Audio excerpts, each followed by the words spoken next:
3-3.5 महिन्यात करड 8-8 हजाराला जातात म्हणल्यावर चांगला आहे. अहो वर्षाकाठी 4 लाख रुपये हातात येते. 40,000 एक महिना पडला म्हणायचं. हो 40,000 महिना. कुठल्या नोकरदाराला 40? आणि मनच काम आहे की व्यवसाय नोकरीला ऐकत नाही, व्यवसाय करून खाणार नोकरीला ऐकत नाही. नमस्कार, तुमचं नाव आणि पत्ता सांगा. माझं का कुठला तिथलं सांगा. दही जगन्नाथ सुपणे. आणि पत्ता वाड. बरं, कित्येक वर्षापासून करताय हे शेळीपालन व्यवसाय? हे शेळीपालन व्यवसाय म्हणजे आता आम्ही पूर्वीपासून करत होतो. पण मध्ये दिवस जरा गोठा झाला, लॉस मध्ये आलो, मग मोडली ती समजा झाली होती. आता 3-4 वर्ष तयार केलं. आता 3-4 वर्षात पुन्हा केली तयार. केली. बरं ठीक आहे.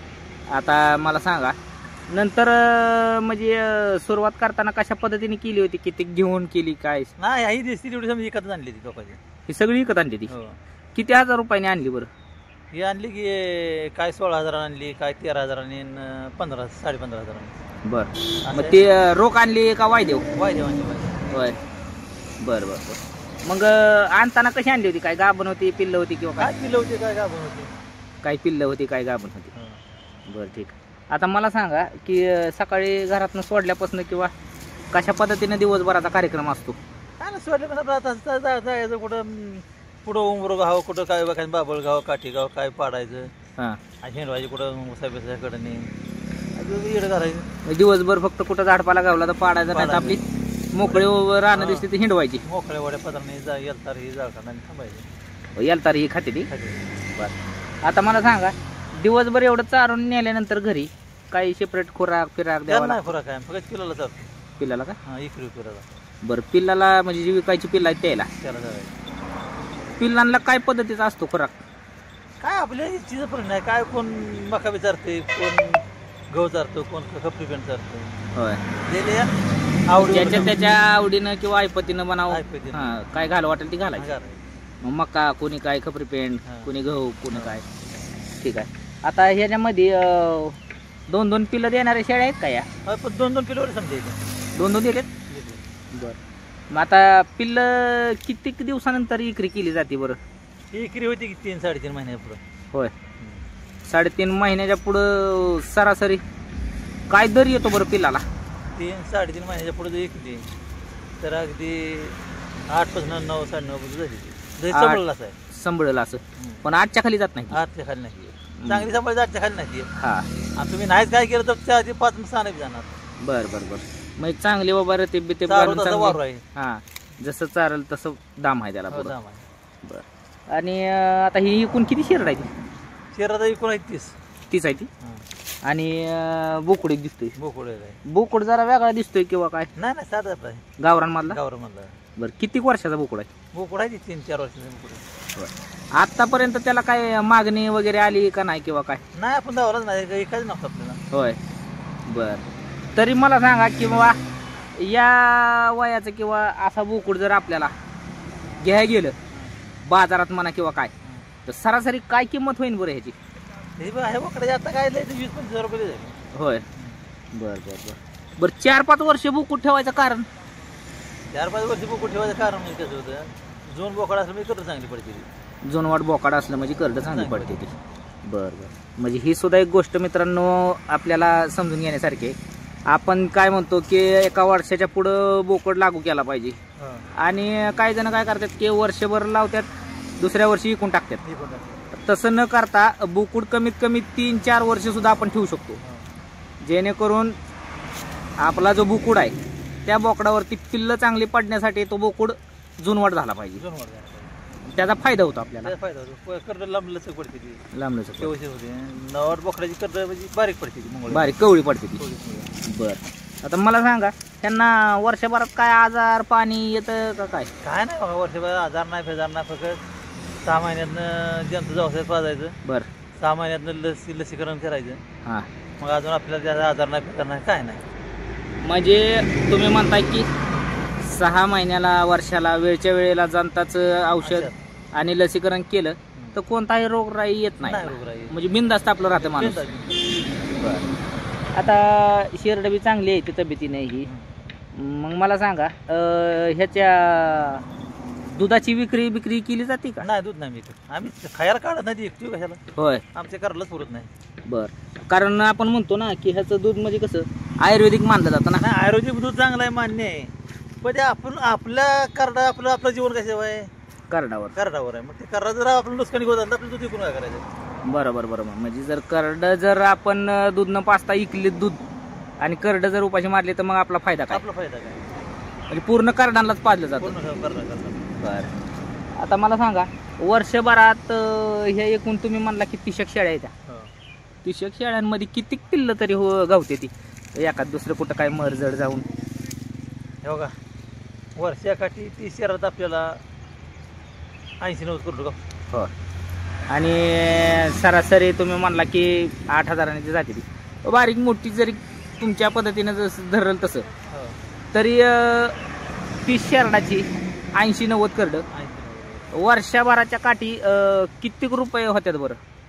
वर्षाकाठी अगदी नाही म्हणलं ते 4च्या आसपास 4-4.5 लाखापर्यंत जाते. म्हणजे 30 शेळ्यामध्ये 4-4.5 लाख रुपये होते वर्षाच्या कळ. म्हणजे कसं बी मरजड जाऊन. बरं. मला सांगा की आता बघतो आपण की सुशिक्षित बेरोजगारीचं प्रमाण वाढलं. शिकून नोकऱ्या नाही पोरांना.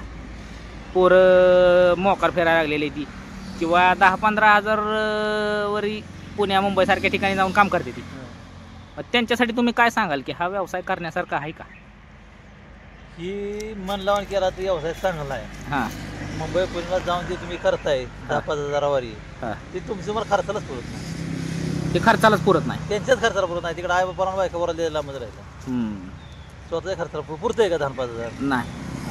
मग हा करायसारखा व्यवसाय आहे का? एक नंबर करण्याजोग आहे, पण त्यानं मनापासून केला पाहिजे. मनापासून का? हां, टंगळ मंगळ केली तर ते वचत जाईल. मनापासून व्यवसाय आणि माहिती घेऊन केला तर हा व्यवसाय फायद्याचा. एक नंबर आहे. बिना भांडवल 10-15 हजार नोकऱ्याच्या मागे लागू नका. कारण ती त्यांच्याच खर्चा पाण्याला पुरत नाही तर स्वतः खर्चाला पुरत नाही. घरी काय देणार आहे माणूस? बरं. मग एखाद्याला समजा कोणाला ह्यातला अनुभव नाही, एखादा नवीन आहे, त्यांनी करताना काय कशा पद्धतीने सुरुवात करावी? किती शेळ्या घेऊन करावी किंवा काय सांगाल? त्यांना सुरुवातीला 4-2 शेतं घ्यावं. हां. त्याचा अभ्यास घ्यावा. हां. आणि अभ्यास घेत वाढवावी. होय. मग नंतर अनुभव येईल तसा मग येईल वाढवावी. 1-2 ते 400, 5-5 ते 6 अशी वाढ केली पाहिजे. होय. पण फायद्यात पडेल हा व्यवसाय. एक नंबर फायद्यात. या व्यवसायाला मरा नका. मग मी बऱ्याच जणांना विचारतो, नोकरी बरी का ही बरा व्यवसाय? हे बघा, ज्याला कष्ट करून हे करायचं असेल तर त्याला नोकरीला व्यवसाय भारी आहे. नोकरीला व्यवसाय भारी आहे. पण काय व्यवसायामध्ये काय होतं, फक्त तुम्ही काय म्हणला सेन करावं लागेल. एवढं कोण जर बोललं तर सेन करावं लागतं.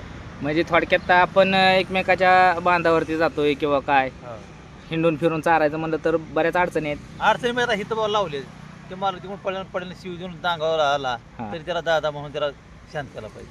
म्हणजे समोरच्याला शांत करण्याची ताकद पाहिजे किंवा त्याचं ऐकून घेऊन बाबा म्हणजे एक नम्रपणे वागायची ही पाहिजे. शिव देऊन आला म्हणून तर तुम्ही शिवून देऊन जाल नाही तर हे धंदा तुमचा नाही. हां. म्हणजे शांत डोकं ठेवून चालणारच काम आहे. ह्यांचं लेंडी खत ही इकरी होतं का? कसं जातं बरं लेंडी खत? 5,000-6,000 ट्रॉली जातं. बरं. म्हणजे सगळ्याच गोष्टीचा फायदा म्हणू शकतो आपण ह्याचा. आणि आता मटणाचं दर वाढलेत त्यामुळं तर हा व्यवसाय खूपच आता म्हणजे ही झालाय फार्म मध्ये. मग मला सांगा, काही जण बंदिस्त करते ती? ज्याला राखायची नाही ती बंदिस्त करते. ज्याच्याकडे पैसा पाणी आहे ही अक्षरशः गरीबच काम नाही बंदिस्त करायचं. त्याला खायला कुठं नाही. म्हणजे थोडक्यात ज्याच्याकडे चारा आहे, ज्याच्याकडे जमीन आहे, ज्याच्याकडे पैसा पाणी ती बंदिस्त करते. पण आपल्या सारख्याने बाबा ज्याच्याकडे काहीच नाही त्यांनी आपली अशी फिरस्ती शेळी पालन केलं, फिरवून चारली तरी ती फायद्याची आहे. बंदिस्त केलं त्याला त्या चाऱ्यावर पैसे जायचे नाही. चाऱ्यावरच पैसे निघून जायचे. मकान काय त्याला खायला नको वैरण त्याचं काय राहायचं? काय राहायचं. आता मला सांगा, जवळजवळ तुम्ही म्हणताय की बरीच वर्ष झाला हा व्यवसाय करताय. काही काळाने निम्यात मोडली, डबल नंतर 4-5 वर्षांनी चालू केली. मला सांगा, ह्यातनं बऱ्यापैकी सगळं चालतं का व्यवस्थित? एक नंबर चालतं. तुम्ही म्हणताय की जर एखाद्याला कष्ट करायचं ताकद आहे तर ते नोकरीला हा व्यवसाय कधीच ऐकू शकत नाही. नोकरीपेक्षा सरस आहे. कारण नोकरीत त्याच भागत नाही. तर तो घरच्यांचं काय भागणार नाही त्यातनं. हो, बरोबर आहे. मग मला सांगा की आता एवढ्या वर्षात मी बऱ्याच जणांना विचारलं, तो कोण म्हणतं की आम्ही ह्याच्या पायावरती जमीन घेतली, बरोबर आहे. कोणी म्हणतं की बाबा आम्ही 50-50 लाखापर्यंत बंगलं बांधलं. त्यांची चित्रा बी तशी आहे, ती 200-200 300-300 चित्रा वाया करतात. मग मला सांगा की ह्या जनावरांनी तुमच्यामध्ये कशा पद्धतीने बदल घडवला किंवा तुमची प्रगती कशा पद्धतीने झाली ह्याच्यात. कसं होतं, पहिले आमची होती अशी लोकांची आणली होती, ती एक आणली, ती मेली, काय आणलेली मेली, परत घरची विकून ते पैसे भागावलं, त्यात आम्ही गोष्ट झालो. त्यामुळे आता आम्ही 10-5 वर्ष आमच्या मित्रांना होतं 3-4 वर्ष केले.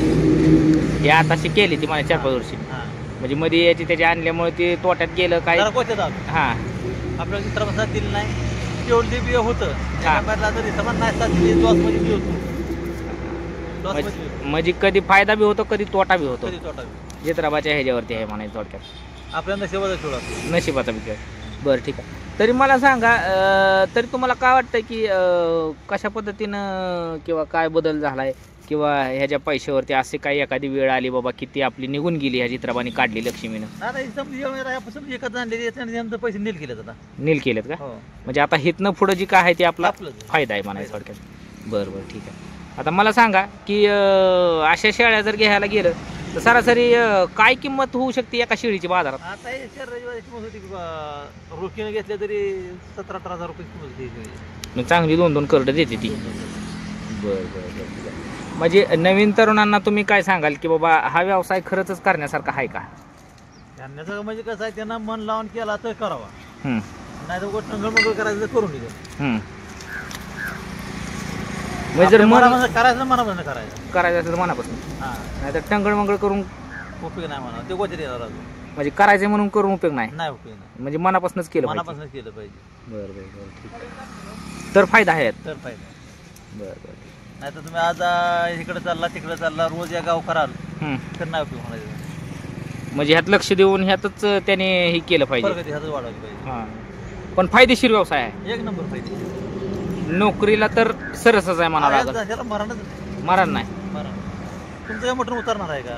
हा, समजा कमी येईल, मटण कमी येते का? नाही येत. खाणार कमी येते का? नाही. जसं मटण वाढत ह्याला मागायचं आहे. जसं मटण वाढल तशा पद्धतीने ह्याला मागणी वाढत चालली आहे. त्यामुळं ह्या धंद्याला मरण नाही. माणसांचं काही खाणं कमी होणार नाही, कमी नाही, माणूस वाढतच वाढतच राहिले. ठीक आहे ठीक आहे. त्यामुळे ह्या धंद्याला मरण नाही. चालतंय. तुम्ही चांगल्या पद्धतीनं माहिती सांगितली. आणि मला महत्त्वाचा एक प्रश्न राहिला की आपण बघतोय की आजकाल पोरांची लग्न होईना, ती शेळ्या मेंढ्या बघून पोरांना पुरी देण्यात माणसं, की मुलींची अडचण झाली आहे, मुली मिळता मिळणार. आणि व्यवसाय म्हणलं की मुलींना नको वाटतंय सगळ्याच ह्याच्यात. व्यवसाय करणारा नको, सरकारी नोकरीवाला पाहिजे किंवा गाडी पाहिजे, बंगला पाहिजे पुण्यासारख्या ठिकाणी. मग अशा ह्यांना काय सांगाल की तुम्ही की बाबा आम्हाला समजेल सरकारी नोकरी आहे का? नाही नोकऱ्या सगळ्या हायत्या हायत्याला आहेत, समजेल काय समजेसारखी आहेत का? नाहीच. मग कोणाला सरकार समजा सरकारी नोकऱ्या नाही समजायला त्यांनी काय करायचं? आणि आता त्यांचा विषय प्रश्न, आता त्याला काय नवीन आहे, परकेची पुरीची अपेक्षा येते, प्रत्येकाच्या पोरीच्या अपेक्षा आहेत. अपेक्षा तीच आहे, नोकरी पाहिजे, बंगला पाहिजे, गाडी पाहिजे. बरं, सगळ्याच्या अपेक्षा पूर्ण होतील का? पूर्ण सगळ्या अपेक्षा होणारच नाही. मग कुठेतरी थोड्याशा मोठ्या अपेक्षा केल्या नाही ते गाळात जाणार आहे.